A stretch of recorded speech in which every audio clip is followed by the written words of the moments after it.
जय मार्कंडे महादेव। हर हर महादेव।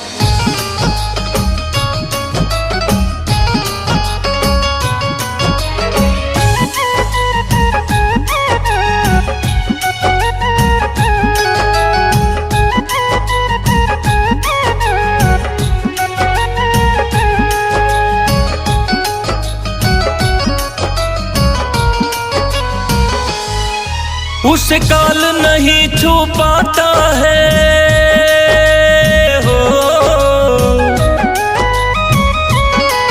उसे काल नहीं छू पाता है। महाकाल से लौ जो लगाया, एक बाल भगत को शिव ने मार्कंडे ऋषि बनाया। एक बाल भगत को शिव ने मार्कंडे ऋषि बनाया।